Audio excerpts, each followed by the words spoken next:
हकीकत से तू दुनिया बेखबर है, दुनिया की नुमाइश पर नजर है। नबी गोयम के अज दुनिया जुदा बहश बहर कारे के बाशी ब खुदा बश चिश्ते दुनिया अजु खुदा गाफिल बुदन नहीं कमाशौन करा गफर जिंदजान।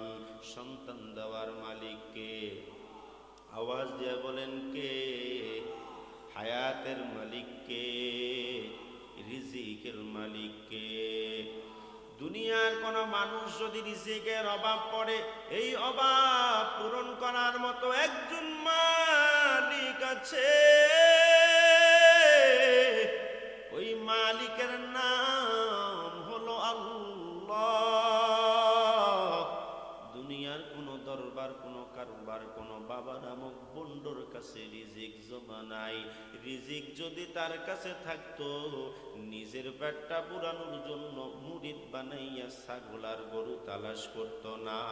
আওয়াজ দিয়া বলেন বাবা ঠিক না বেঠিক? এমন অনেক বন্ড এই জমিনে আছে, যেই বন্ডগুলা এক ওয়াক্ত নামাজের খবর নাই, বিড়ি খায়, গাঞ্জা খায়, আছে না নাই? কথা কয় না? যদি কারো বাবা গায়ে লাগে ক্ষমা করিয়া দিবেন। উচিত কথা যদি বলি, যদি কষ্ট হয় বাবা মেনে নিতে হবে, নচেত আল্লাহর কাছে জবাব দেওয়া লাগবে। ঠিক নিরে বাবা?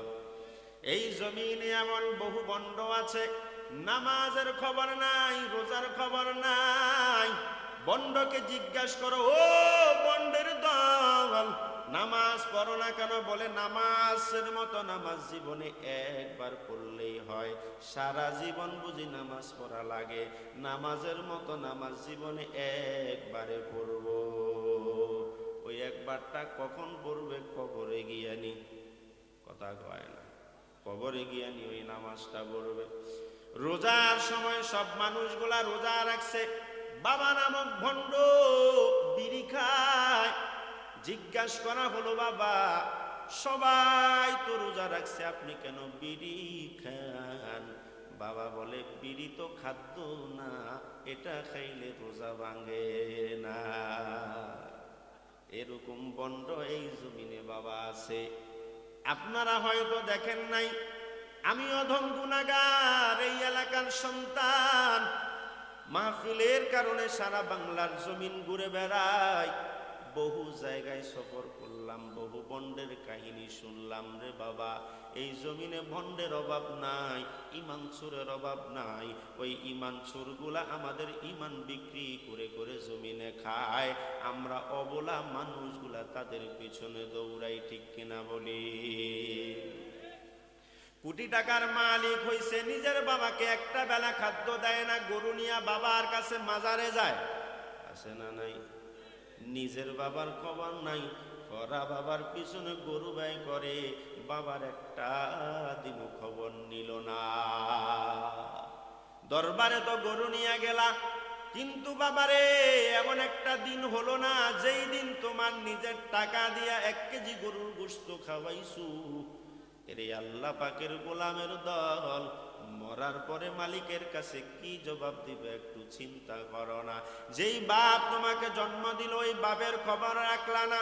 ভণ্ড এক বাবা আসে যে পেট মাজান গরমের জন্য বসা আছে, ওই বন্ডের কাছে গরু নিলা, ছাগল নিলা, টাকা নিলা, সব কিছু তার পিছনে ব্যয় করলা। অথচ আমার রাসূল বলেন, আল্লাহর সন্তুষ্টি হলো মা বাবার সন্তুষ্টির ভিতরে, আর আল্লাহর অসন্তুষ্টি হলো মা বাবার অসন্তুষ্টির ভিতরে। ক্বালান নাবিয়্যু সাল্লাল্লাহু আলাইহি ওয়াসাল্লাম, রিজার রাব্বি ফি রিজাল ওয়ালিদি ওয়া সাখাতার রাব্বি ফি সাখাতার ওয়ালিদ। আমার মায়ার নবী ডাক দেয়া বলে, উম্মত শুনো, আল্লাহকে যদি খুশি করতে হয়, মা বাবাকে আগে খুশি করে নাও। মা বাবা যদি কষ্ট পায়, দুনিয়ার সব ইবাদত করতে করতে কপালে দাগ ফালাইবা ঠিক, তবে মালিক কিন্তু খুশি হবে না। কারণ এই মা বাবা ছাড়া তুমি দুনিয়াতে আসতে পারো নাই।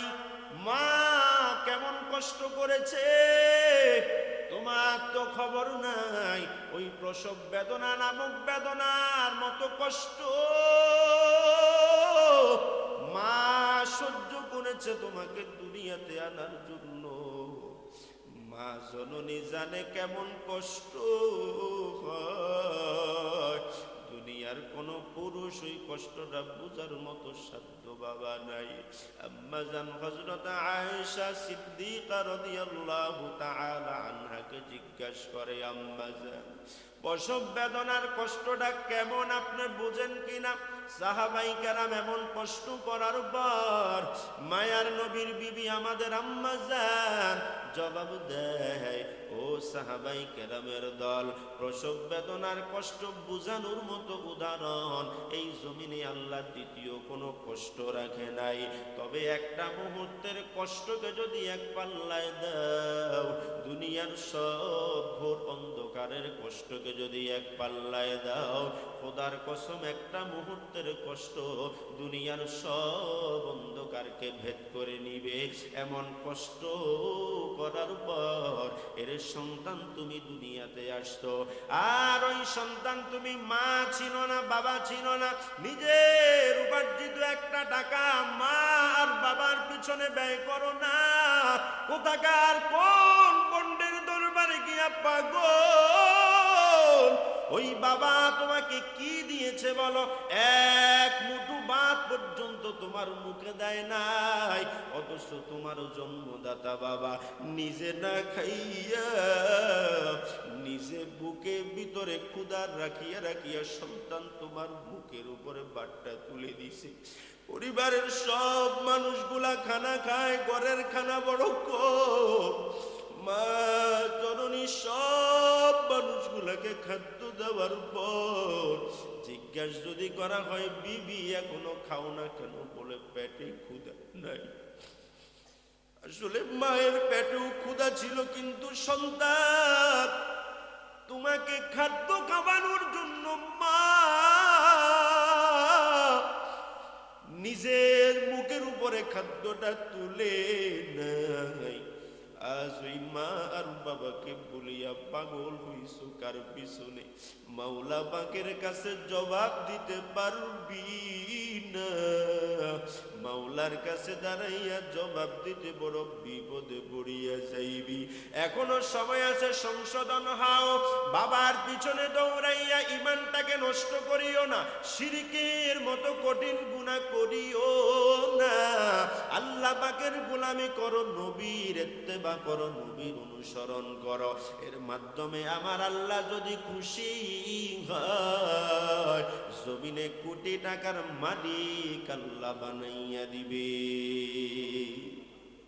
খিদমতে মা দর ফে দর কুন সুবহ শাম, খিদমতে মা দর ফে দর কুন সুবহ শাম, খিদমতে মা দর ফে দর কুন ইখতিয়ার, তাকে বাসি দর্দ আলম বখতিয়ার। যেই কথা বুঝাইতে চাইলাম, সব ক্ষমতার মালিক কে?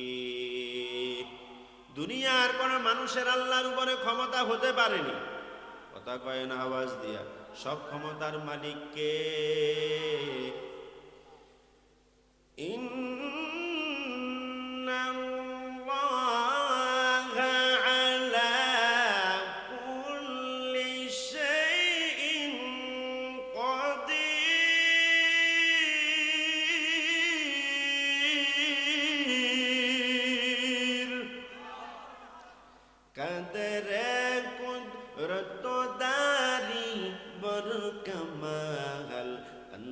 হাসবি অন্ত রবি জুল জালাল, তুহি কাদের জলিলুল্লাহ জাহাদার, বহর হালে তুহি মেরা নগাহদার। লিকামারাল্লাহ। সুতরাং আল্লাহর ভালোবাসা অর্জনের জন্য আল্লাহ রাব্বুল আলামিন দুনিয়ার মানুষগুলাকে শর্ত দিয়া দিলেন, নবীর অনুসরণ করো। তবে নবীর অনুসরণ করতে হলে মুফাসসিরিনে কেরাম ডাক দিয়া কয়, এ নবীর উম্মতের দল, এই জমিনে যদি কোনো মানুষের অনুসরণ করতে হয়, কোনো মানুষকে যদি মানতে হয়, সর্বপ্রথম শর্ত হলো তাকে ভালোবাসা লাগবে। ও দুনিয়ার সন্তানেরা, যারা মা বাবাকে ভালোবাসে না, ওরা মা বাবার কথাও মানতে পারে না। যারা ওস্তাদকে ভালোবাসে না, ওরা ওস্তাদের কথাও মানতে পারে না। সুতরাং মানার জন্য শর্ত হলো ভালোবাসা থাকা লাগবে। এই জন্য আমার মালিকের ভালোবাসা যদি পেতে হয়, সর্বপ্রথম নবীর ভালোবাসা অন্তরে জায়গা দাও। এরে নবী পাকের উম্মতের দল, নবীর ভালোবাসা যদি অন্তরে জায়গা দিতে পারো, এই জমিনেও তোমার দাম হবে, কবর করে গেলেও তোমার দামটা হবে, আখিরাতের জীবনে তোমার মতো দামি আর কেউ হবে না। এ মুসলমান ইমানদার আল্লাহ পাকের গোলামেরা, এই জমিনে নবীর ভালোবাসার দৃষ্টান্ত যদি দেয়, বহু বহু দৃষ্টান্ত আছে। হাদিস শরীফ থেকে যদি একটা ঘটনা আপনাদেরকে আমি শুনাই, এরে আল্লাহ পাকের গোলামের দল, এই হাদিসটা হযরতে হানজালা রাদিয়াল্লাহু তাআলার জীবন কাহিনীটা বুখারী শরীফের ভিতরে আছে, মুসলিম শরীফের ভিতরে আছে। দুইটা কথা বলেন করছি। কোন একটা পদ মর্যাদা যদি পেতে হয়, পদবি যদি পেতে হয়, তার জন্য দুইটা জিনিস লাগে। একটা হলো যোগ্যতা, আর একটা হলো আবেদন, দরখাস্ত। দুইটা মাধ্যমে মানুষের পদবি সামনের দিকে যায়, সম্মান বাড়ে। বাবা কথা বলেন, এই কথাটা সত্য কিনা? আমাদের এমন কি যোগ্যতা আছে যে আমরা মুসলমান হতে পারতাম? যেই পরিমাণ গুনাহ, যেই পরিমাণ নাফরমানি আমরা করছি, আমরা মুসলমান পরিচয় দেওয়াটাও আমাদের জন্য লজ্জাজনক, ঠিক কিনা বলেন? একটা কুকুরও পর্যন্ত মালিকের গোলামি ঠিকভাবে করে, আমরা মানুষ আল্লাহর গোলামি করি না। তাহলে এই দৃষ্টিকোণ থেকে আমরা যদি একটু ভাবি যে আমরা তো আসলে মানুষ হওয়ারও যোগ্য ছিলাম না, কুকুরও আমার থেকে ভালো আছে না বাবা? বলেন না। আপনি যদি কুকুরকে প্রতিদিন খাদ্য দেন, দেখবেন কুকুর আপনার বাড়ির দরওয়াজা ছাড়বে না। রাত্র বলেন দিন বলেন, সারাক্ষণ আপনার বাড়ির দরওয়াজায় রাত জেগে জেগে কুকুর পাহারা দিবে। যদি অপরিচিত কোনো মানুষ আসে, সেই তার ভাষার মাধ্যমে তার মালিককে সতর্ক করে। কি পরিমাণ গোলামি কুকুর মানুষের করে! আর আমরা মানুষ, আশরাফুল মাখলুকাত, মানুষ হওয়ার পরেও আমরা আল্লাহকে ওইভাবে মানি না। তাহলে বোঝা গেল আমাদের ভিতরে কোনো যোগ্যতা নাই। বলেন না বাবা, যোগ্যতা কি নাই? তাহলে যোগ্যতা যদি না থাকে, এরপরে আরেকটা মাধ্যম হলো আবেদন, দরখাস্ত। আমাদের কোনো দরখাস্তও ছিল না। বিনা দরখাস্তে, বিনা যোগ্যতায় আল্লাহ আমাদেরকে মানুষ বানাইছেন, মুসলমান বানাইছেন, আখিরি জমানার নবীর উম্মত হিসেবে কবুল করছেন। চিৎকার দিয়ে বলা যায় না আলহামদুলিল্লাহ? নেয়ামতের শুকর কোন দিক থেকে আদায় করবেন বাবা? নিজের শরীরের দিকে যে দিকেই তাকাবেন, পুরাটাই আমাদের নেয়ামতে ভরা। আমাদের মতো কত মানুষ আছে যার দুইটা চক্ষুর একটা চক্ষু নাই, আছে না? বলেন না, আছে না? আমাদেরকে আল্লাহ দুইটা চোখ দিছে তো। আপনারা কি রাগ করছেন? কথা ভালো লাগছে না? তাহলে একটু জবাব দিবেন বাবা কষ্ট করে। আপনারা আমার এলাকার মানুষ, আমাকে আশা করি চিনেন। আমি মোটামুটি দূর থেকেই আসছি, ফেনী থেকে। আবার চলে যাব। আখেরি বয়ান হলো আমার গাজীরহাটের কাছেই নলুয়া। তো এই প্রোগ্রামটা তো ডেট ছিল আগে, গতানুগতিকভাবে ডেট পরিবর্তন হওয়া এবং আজকের এই তারিখটা আমার কাছাকাছি হওয়াতে আমি হয়তো আসতে পারছি। নচেত দূরে হলে আজকে হয়তো আপনাদের সাথে আমার দেখা নাও হতে পারত। আল্লাহ সহজ করে দিয়েছেন, তাই না? তো একটু কথা বলবেন, আপনারা আমার এলাকার মানুষ, মন খুলে একটু যদি জবাব না দেন, আমারও কথা বলতে একটু হীনমন্যতা কাজ করবে, ঠিক না? সবাই আমাদের কাছের মানুষ, আল্লাহ আমাদেরকে জবাব দেওয়ার মতো তৌফিক দান করেন। যেই কথাটা বলতেছিলাম, আল্লাহ রাব্বুল আলামিন আমাদেরকে বিনা যোগ্যতায়, বিনা দরখাস্তেই কিন্তু এমন নেয়ামত দিছেন। আমাদেরকে যে দুটা চক্ষু দিলেন, চক্ষু, এই দুইটা চক্ষুর কি পরিমাণ নেয়ামত, কি পরিমাণ দাম! যার চক্ষু নাই তাকে একটু জিজ্ঞেস করবেন যে চক্ষু না থাকলে কেমন লাগে। আল্লাহ দুইটা চক্ষু দিছেন কিনা, কথা বলেন, দিছেন কিনা? এরপরে দুটো হাত আল্লাহ আমাদেরকে দিছেন কিনা? অনেকের আছে না একটা হাত নাই, একটা হাত অকেজু, অনেকের আছে হাত বাঁকা, অনেকের আছে হাতের আঙ্গুলগুলা নাই, আছে না বাবা? কত অসুবিধা। আল্লাহ আমাদেরকে হাতগুলাও সুস্থ দিয়েছেন, চোখগুলাও সুস্থ দিয়েছেন, তার পাশাপাশি আমাদেরকে কথা বলার মতো একটা দামি জবান দিয়েছেন, যেই জবান দিয়ে আমরা ডাকবো আল্লাহকে, কিন্তু সারাক্ষণ দোকান পাটে বসে গীবত শেকায়েতে লিপ্ত থাকি, পরনিন্দায় লিপ্ত থাকি, অন্যের দোষ খুঁজতে গিয়া আমাদের পুরো জীবনটাকে শেষ করে দিয়ে আমরা এমন বড় গবেষক হয়েছি যেই গবেষকের জায়গায় শুধুমাত্র চা দোকান আর রাস্তাঘাট ছাড়া অন্য কোথাও জায়গা হয় না, ঠিক কিনা বলে? আমরা কিন্তু বড় মানের গবেষক। দোকানে বসে যেই সমস্ত গবেষণামূলক কথা আমরা বলি, পৃথিবীর কোনো গবেষকও আমাদের মতো কথা বলার মতো হিম্মত সাহস রাখে না। ওরা অন্য কিছু নিয়ে গবেষণা করে, কিন্তু আমরা এলাকার কে কি করছে এটা নিয়ে যেই গবেষণায় লিপ্ত আছি, বাবা খোদার কসম করে বলি, এই প্রতিটা শব্দই, এক একটা শব্দ কিয়ামতের ময়দানে আমাদেরকে জাহান্নামে নেওয়ার রাস্তাটাকে খুলে দিচ্ছে। কারণ রসুল বলেছেন, আল গীবাতু আশাদ্দু মিনাজ জিনা। আমরা যেই মানুষটা জিনা করে, জিনা বোঝেন তো, পরকিয়া অথবা অন্যের সাথে খারাপ সম্পর্ক, ঠিক না? এগুলাকে জিনা বলে না? অবৈধ সম্পর্ক। এই অবৈধ সম্পর্ক করলে আমরা তাকে কি পরিমাণ খারাপ মনে করি, কথা বলেন না? মনে করি কি না? করি তো। কিন্তু রসুল যে বলেছেন এই অপরাধ থেকেও জঘন্যতম গুনাহ হলো গীবত। আমরা যেই মানুষটা গীবত করে তার সাথে তাল মিলাইয়া আমিও বলি তাকে খারাপ মনে করি, মনে করি কিনা? মোটেও খারাপ মনে করি না। এই জন্যে বাবা, যেই কথাটা আমার বলা উদ্দেশ্য, আমরা আসলে নেয়ামতে ভরপুর, কিন্তু নেয়ামতের কদরও করি না, আল্লাহর শুকর আদায় করতে জানি না। আমরা যদি আল্লাহর শুকর আদায় করতে পারি, তাহলে এই দুনিয়ার জীবন আখিরাতের জীবন দুটোটাই আমাদের জন্য ভালো হবে, ঠিক কিনা বলেন? কি হয়েছে, কি হয়েছে? ডিস্টার্ব করেন। আল্লাহ আমাদেরকে কথাগুলা বুঝার, আমল করা তৌফিক দান করেন। তো যে মালিক আমাদেরকে দুনিয়াতে পাঠাইছেন, সেই মালিক আমাদেরকে একটা নির্দেশনা দিয়েছেন।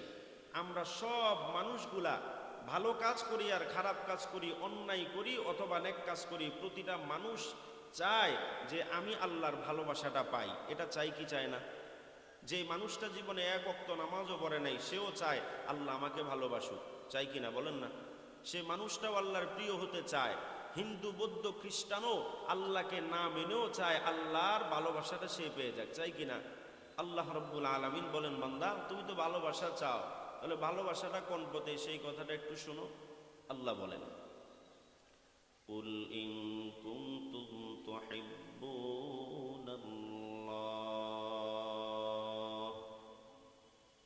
ফাত্তাবিউনি